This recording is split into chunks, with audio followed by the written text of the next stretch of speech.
love is gone. I say hello to loneliness. Everything went wrong the day that I met you. Used to be happy all the time. Now I gotta bury it deep inside. There's no such thing as happily ever after. You got a new album out. It's called Gudbye Stoopid Whirled. Yes, it is. Isn't that ironic? It is. I mean, it's purely ironic. I hear you. We finished. There's a lot of that going on though these days. So yeah, we finished the record and titled it like in, I don't know, January or February or something, and right. And then, you know, I was kind of like, should I put it out or not? And you know, it's like I got to do something with that title, even if I. Yeah. You know, so what was the original inspiration for the title? Just reaching a certain age and still doing this ridiculous career and going, you know,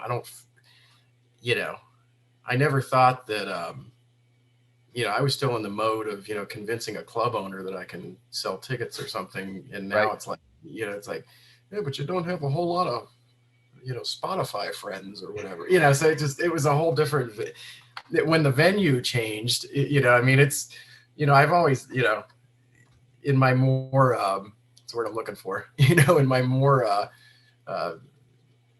Zen-like moments, it's kind of like, you know, it seems like I don't want to sound like I'm being, you know, pompous or anything, but it's like, you know, COVID seems like the worldwide manifestation of what I've been feeling internally as a person who's still doing this stuff. So it's, you know, so you get all that isolation and you know, considering your relevancy and all that kind of stuff. Yep. That comes out in the songs, and you know, you could apply that to the modern times, but you know, it wasn't really intended for that. It was just more middle-aged guy bitching, basically. Fair enough. I can relate like to that. My last few albums. This is part 3. Man. Well, I mean, it's been a weird year, and I think everybody's just looking at the calendar going, well, in 2 weeks, it's going to be January. Yeah, I hope it's not like, you know, the light at the end of the tunnel is the train. Right. Fair enough.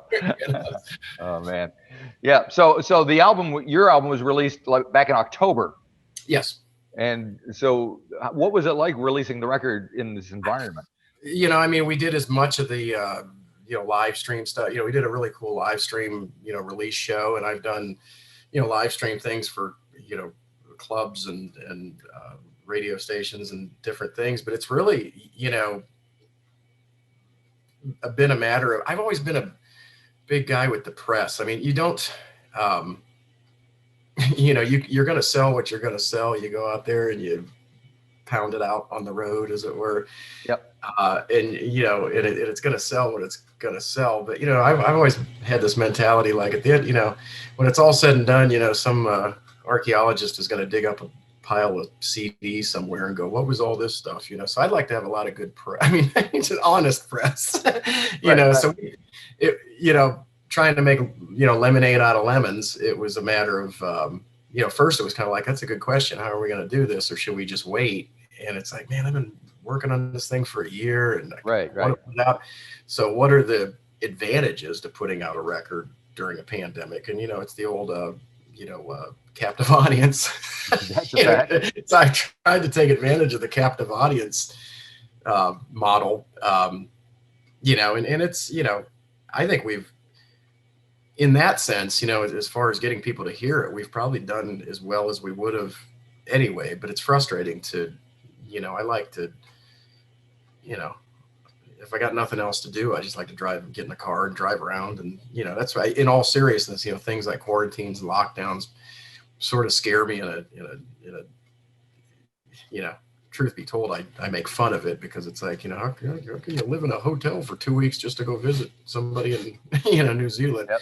But it does kind of frighten me it's like, man, from the time I was 16 years old and they were dumb enough to give me a driver's license, it's been like, you know, that's all I needed. You know, all I needed was a guitar and a driver's license. And I was, you know, I was pretty much set up when I was 16 years old, you know, so. Sounds like a Bruce Springsteen song. It kind of does, I know. But it's, you know, I can remember years ago, I'd like, call my mom downstairs. Listen to this Bruce guy. Listen to this song. And she's like, are you just saying you like that song because you like him? It's like, no, man, I like that song because he's singing about me. Right. So it's, so yeah, I mean, I get a lot of that. I'm kind of at the point where it's like, man, is there anybody, can you say John Doe or somebody that's like Springsteen that ain't Springsteen? Because I love John Doe too. Yeah. But there's, it does. I mean, but when that's your outlook, it's kind of hard to escape that whole Midwest rocker guy. It's kind of right. Yeah. Y'all did it before me. So I don't know. But really, mobility, physical mobility, and being able to play music. It's kind of like you take everything else away, and as long as they give me that, I'm pretty happy. There you go. But now I'm, that's been the weirdest thing with this year. It's like, man, they might even take. I mean, not they, like us and them, kind of a thing. But it's like I might have to learn to live without even those things. Right. It's like that. I think a lot of people are going through those same thought processes. Yeah. It's pretty strange. But by and large, it hasn't been, thankfully everybody, I've known some people that got sick and stuff, but I, it's pretty much stayed out of my house, as it were. Good on you. And that's good. And so it's really not, it's just adjusting. And sometimes I'm not real adjusty. You got to be flexible these days. Yeah. So, and speaking of flexible, my understanding was that when you first approached making this album, it was going to be kind of a acoustic affair. Yeah. You failed miserably on that account. Well, I mean, yes and no, because it was going to be words mean things. It was going to be a strip record. It was going to be a stripped down record. I'd made 2 records with this great 5-piece band. Right. And after the second one, it was a combination of, I'm doing my own, I'm going to do this project that I've been wanting to work on, or else, it's like, hey, I'm not really wanting to play live as much anymore, or else, other members of the band were kind of like, my piano player, Tim Longfellow, he plays with everybody. He did a record with Todd Rundgren. He plays with a bunch of different bands around here. And with him, it was kind of like, it's like, well, here's my calendar and it's full of stuff. Right. What did you have in mind? I'm ready to go. And so, so it just, a couple of people have reported it as a band breakup, and but it really wasn't like that. It was just like, I got to do something. I'd thought about doing a record like this for a long time. And then I read somewhere Tim Easton did that with, I forget which one of his, I don't know, but one of them where his rationale was kind of like, there it is. That's exactly what I was thinking, is that, I should have some record in the canon that I can take out just with a guitar and make it sound like the record. But yeah, we got in the studio and it's kind of like, this one needs an electric guitar. This one, and I was kind of going through my Elvis Costello jazz master phase anyway.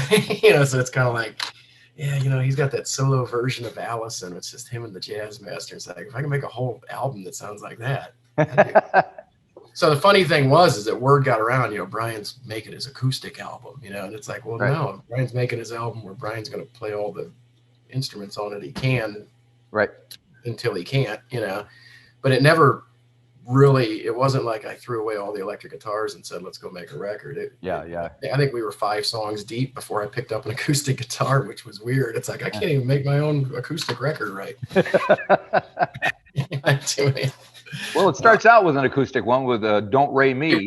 Right. Yes. Yeah. And I was wondering why you decided to lead off the record with that song, because it's the kind of more politically overt one of them.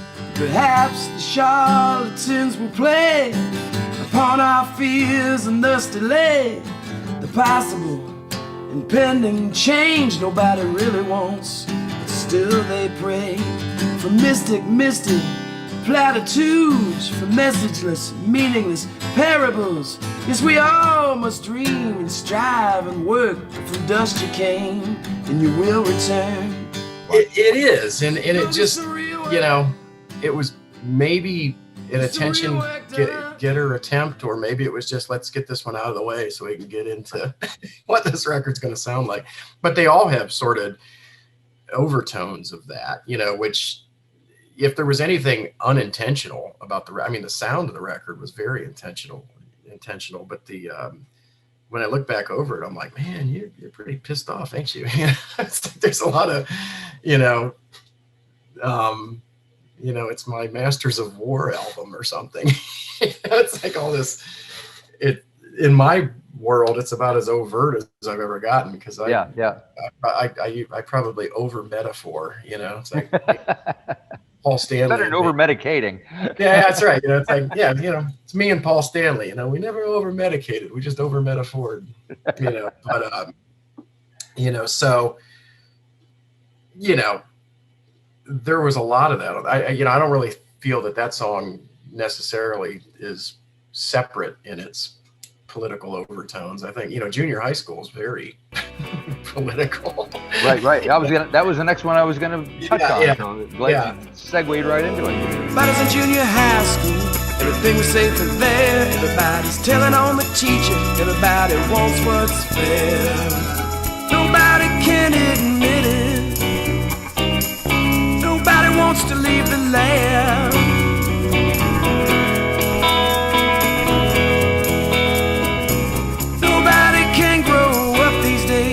Everybody's scared.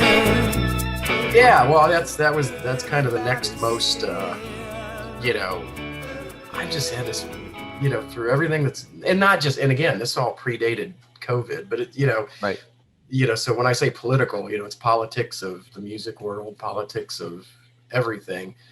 And I just kept, you know, you get on Twitter long enough and you're kind of like, man, you know, this is why I like skip class and smoke cigarettes in junior high, you know. It's like, because I didn't want to be in there with those people, you know. And and then I would find 3 other people that were doing the same thing out there. It's like, hey, you play guitar? Yeah, let's do it. Let's go ruin our lives together. There you go. You know, but yeah, it wasn't. You know, I just felt like I was thrust by these last couple of years, and it's always been there, but I guess I've just become aware of this feeling of being thrust back into junior high school. Right. You know?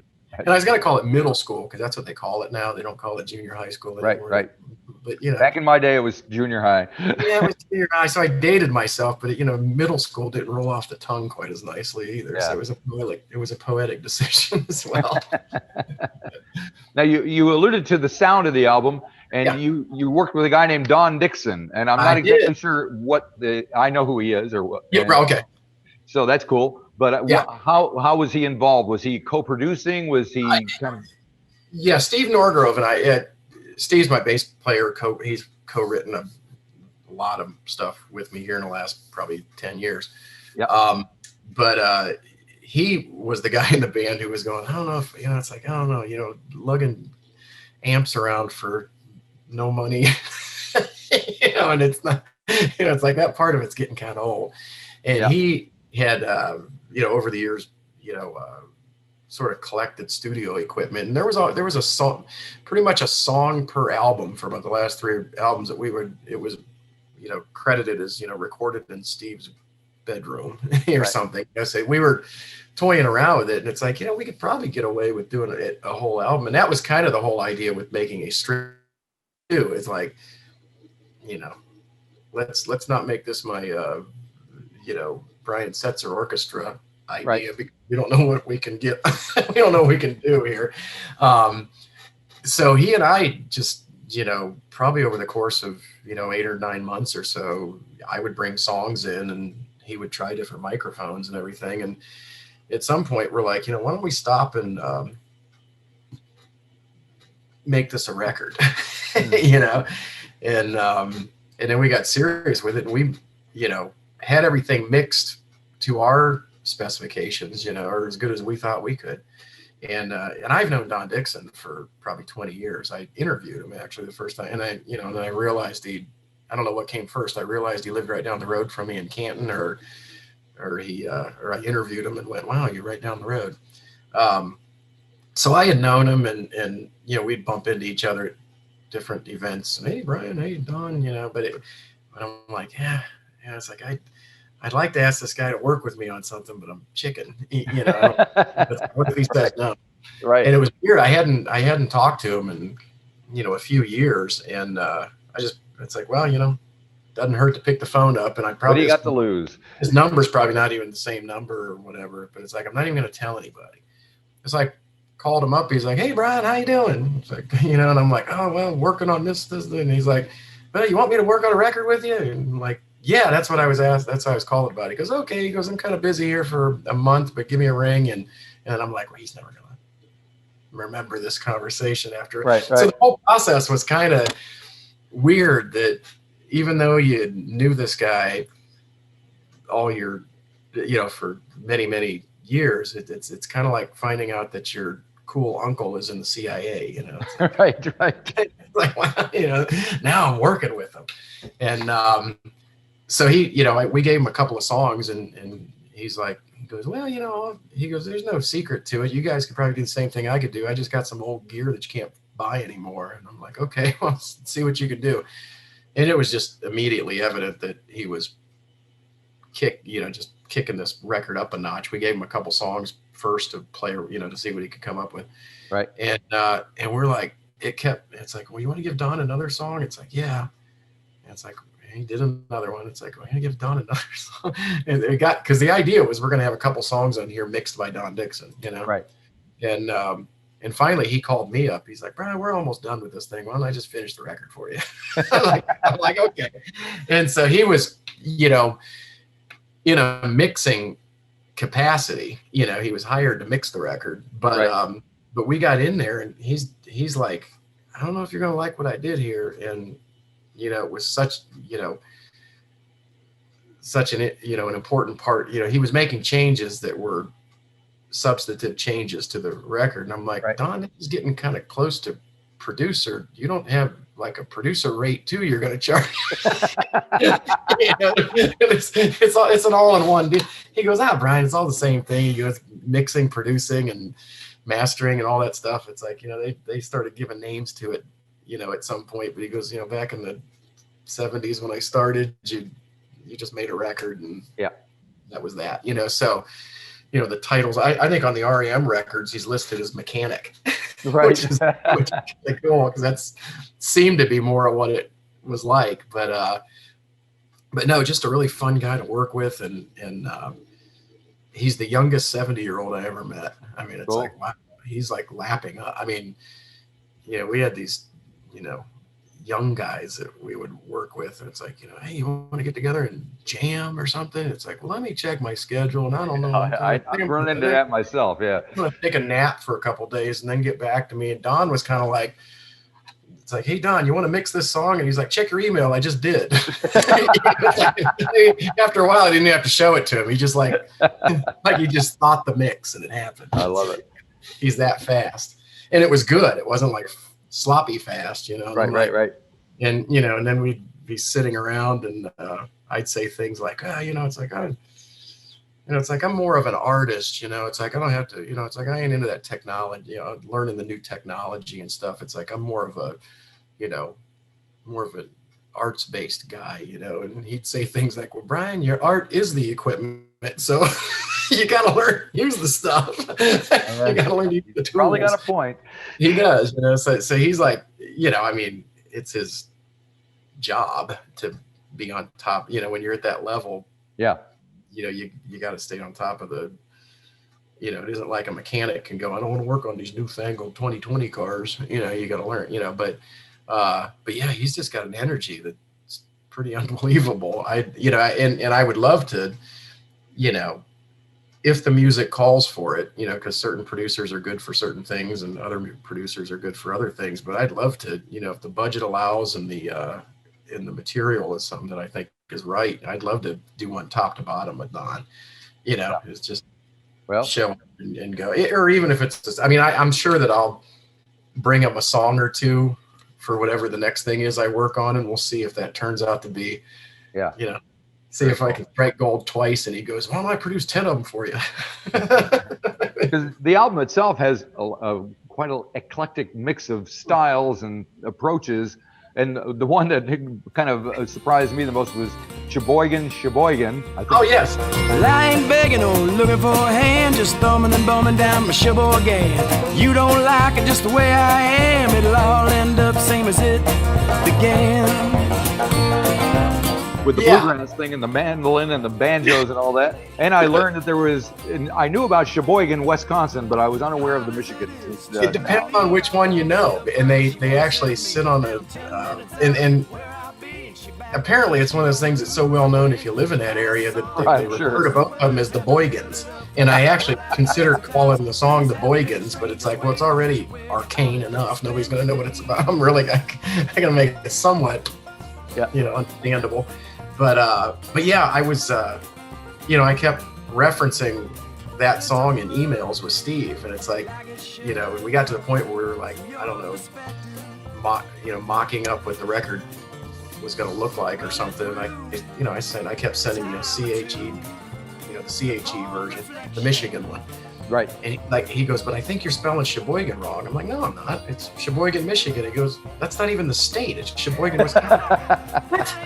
I looked this up, and it's like, well, since we can't decide, the song's got to be Sheboygan, Sheboygan. It's not Sheboygan, USA. It's Sheboygan, Sheboygan.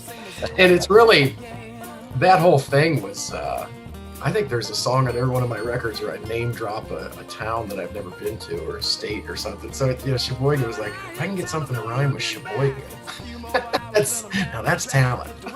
Exactly.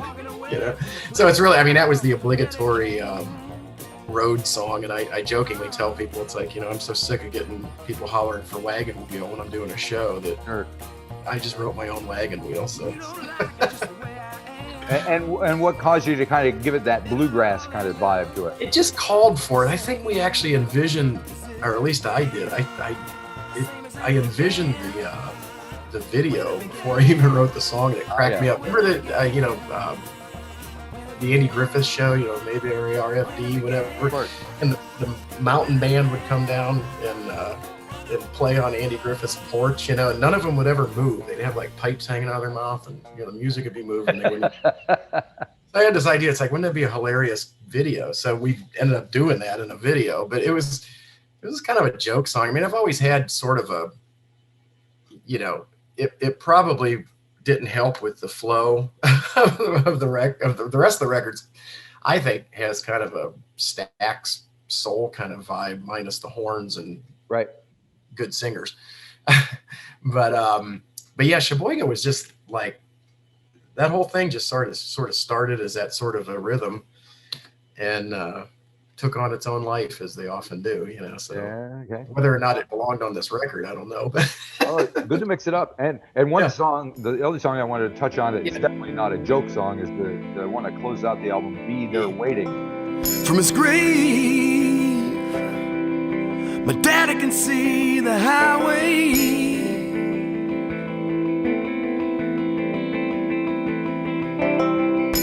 Hear the cars and trucks passing day by day. Yeah. It's got a pretty intense vocal performance from you, and I was wondering what you kind of went through to get to that. It was that was a song, writing the song, it was very I heard it as a real Otis Redding-y kind of thing, and it's basically it's a song about screwing up and asking for redemption. And so I guess you could apply anything you wanted to it, but the oftentimes lyrically I'll write things that are Tom Petty always did this a lot, that there'd be a storyline and then a bridge that's like out of left field, like, what's that? Lyrically and musically, he really took a middle eight, like he just would, so, but yet that ends up being the real linchpin of the whole song. And that opening line might, not to get too moribund about the whole thing, but my dad's the cemetery where he's at, his grave's actually by this tree, right? And now it's creating problems because the roots are growing everywhere. But it was this kind of it's in a Catholic cemetery. And my mom, I mean, well, I can chuckle about this now, but he was dying of cancer, and my mom and I went to pick out the plot, and everything, and they're like, well, you can, you can have this plot right here by the Blessed Mother, and it's this much money, and this other plot over here is this much money. And I'm like, well, why is it so much? They're right next to each other. Why are they so much more expensive by that statue? It's like, because it's the Blessed Mother. Oh, okay, I get it. So, but so the one that we get, it's like there's this pine tree, and it grows crooked out of the ground, and I'm like, well, that would probably drive my dad nuts, but it's right by the highway. Cemetery's right by the highway, and you can always see his crooked tree. You know where he's at. You can see it from there.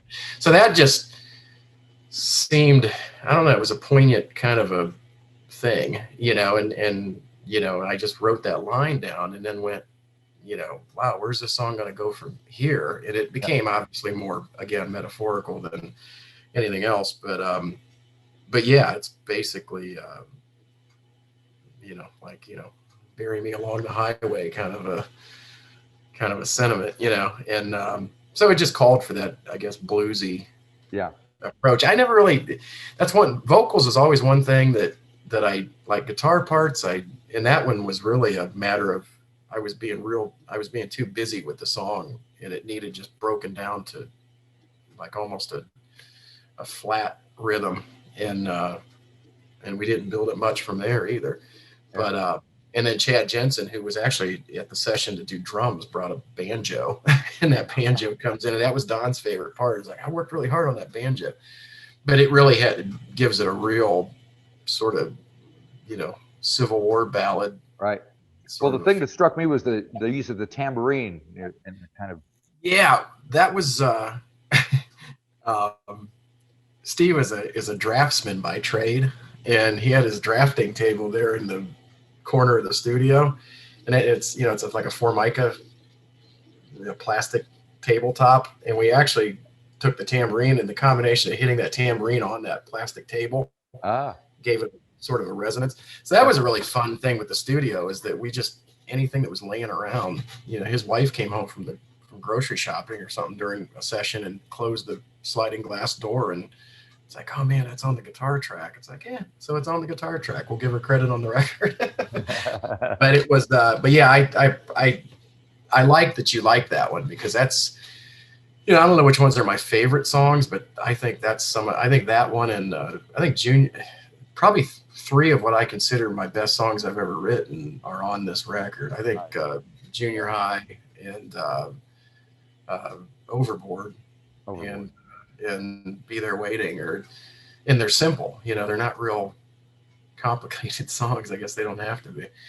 But I don't really think much. You were asking where did I get the idea for doing that kind of a vocal, but interestingly, vocals are. Well, it was more of it was just like, how did you get to that point, mentally, physically, because you're. Yeah, there were a lot of, I mean, there's a few takes in a metaphorical trash can somewhere that, where I was kind of flat on that opening line, but it's, to me, there was no other way to sing it, but yeah, that is one that was real. The simplest things are sometimes the hardest ones to get right, because there's no room for error. It's like, if you keep it that bare, you better be hitting every note clean. And so yeah, it's a deceptively difficult song to sing. It's like I call it my Christmas song. Our Christmas songs are like, everybody thinks they can sing Christmas songs till they try it. You're reading my mind today. My next question was about, I was going to say, it's like 3 or 4 days away from Christmas, and it's like, I know what it's Christmas is totally different in New Zealand because it's summertime and everybody has a barbecue, but I know what it's all about in the States, and it's got to be weird over there, people deciding how they're going to deal with it, right? Yeah, I mean, there's, I have friends and family members that are kind of like, well, just, say hi and don't come over, Right. And okay. Yeah. And, but yeah, it's, I don't know. I can't really, I've always been kind of like a from the consumer side of things. You know, it's like I've always been a last minute shopper, and that's been fun to me. It's like I'm gonna get, you know, it's like I'm tell me I won't get this present. You know, it's like I'm the last guy in the store. You know, Christmas isn't over till I say so. And I haven't been able to. There's a couple of gift cards I think I'll run out and get here in the last couple of days just for old time's sake. But right, you know, just again, you've had to rethink everything, and I really don't know. You know, we're gonna, you know, go over to my mom's for Christmas Eve like normal, but it's just gonna be a couple of us, and you know, and I don't know whether anybody's gonna get their presents in time because I ordered them and I don't know. It's just kind of hard to, you know, I've always looked at Christmas as sort of one of those. My favorite part of Christmas has been kind of like when all the Christmassy stuff's over and it's just me and a bottle of rum and some eggnog, and I'm watching the stars come out. You know, kind of get the feeling of, you know, whatever people celebrate Christmas for, it's kind of like it arrives in those kind of moments, you know, and and I'm sure it still will, but it'll be more of a, you know, Merry Christmas. We sure made a mess of things, didn't we? Yes. Well, that's a fact. You know, I feel like I should have something more jolly to say. No. It's that kind of year. What are you going to do? You know, Christmas shopping done early. That was, you know, so there you go. There's that. Yeah. All righty. Well, have a great day. Thank you for talking to me. And Absolutely. Have a good holiday. Take some time off. And Merry Christmas or whatever they call it next. Well, thank you very much. I appreciate it. My pleasure. Bye-bye. All right, we'll see you.